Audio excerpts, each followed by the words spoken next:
Facebook. Welcome to a rather impromptu live naturalist chat today. We are here at the Natureplex and we just discovered something so exciting and we wanted to share it with you. So we weren't expecting to do this today. We weren't expecting to stumble across things, but that's one of the great things about nature. You never know what you're going to discover. So this is our worm bin, and it's been kind of not being used for a while. It's been in this nice little dry area underneath our steps here at the Natureplex. And it's just a wooden structure, and apparently it's had like a little bit of a crack in the lid so that things can come and go. We didn't realize it. We were getting it out so that we could put it into use.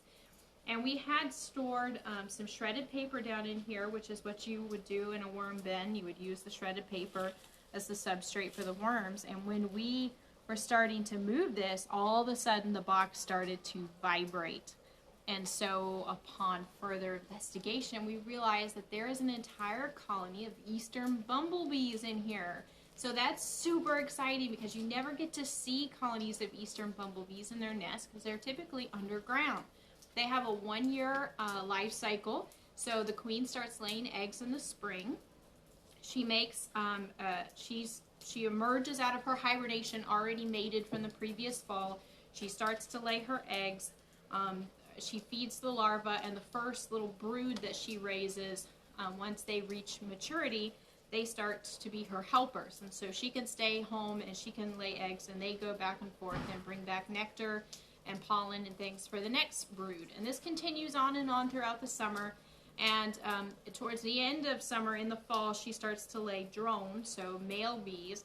And then the male bees go out and find other bumblebees, queens, or bumblebee queens to mate with. But she also starts to lay queens, and they will go out and mate in the fall before they all the queens go underground and they stay hibernating throughout the winter time. The colony that's living this year will die in the winter time, and then the cycle starts all new again in the spring. So this is a really cool life cycle. They do make a little wax nest. It's usually underground, so unless you've accidentally dug one up, you probably haven't seen one. So we have an opportunity to take a sneak peek. We're not going to disturb or destroy the nest or anything. We're just going to leave it just like it is, and they're not going to hurt anything. And in fact, they're going to pollinate all of our beautiful flowers we have here at the Nature Center. So we just want to take a look at a site that we rarely get to see. So let's peek in here.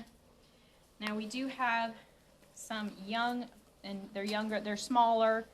This is still kind of early in the season, so there are some smaller bumbles. I hear them bumbling. And so there is the little wax chambers that they've made. So this is their nest, and this is the nest that they've made. And so this, by the looks of it, is, oh, sorry, move out of the way. This is their little chambers that they've created for their young. They're going through, this is the pupa phase is in here.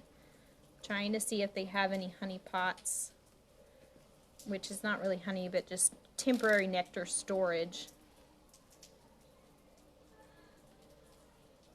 So they're all buzzing around. They're not too happy with me, but they're not really trying to sting me or anything like that. They might here in a second, so we're not going to stay in here long. That's why I do have a suit on. I really don't want to disturb them much, but I really wanted you to see this structure. I wanted to see it myself because this is something that, as I said, you never really get to see. So I think that's the extent of it. It's not much. Colony might get at maximum, 50 so bees, maybe a little bit more. This is a really young bee. She probably just came out. She's a little distraught. So we're just going to bury this just a nice dry place that they found. Hello. Hello. Sorry. So yeah, that's the entire structure. And you can see it's got wax and pollen all over it. And there's probably honey pots somewhere in there, but I'm not going to keep messing with it to try to find it. So I'm going to cover them back up. They're going to go right back the way they were. And hopefully you enjoyed this little nature minute getting to see something really cool that you actually get to see. We might have some bees buzzing all around us now. Thanks. See you next time.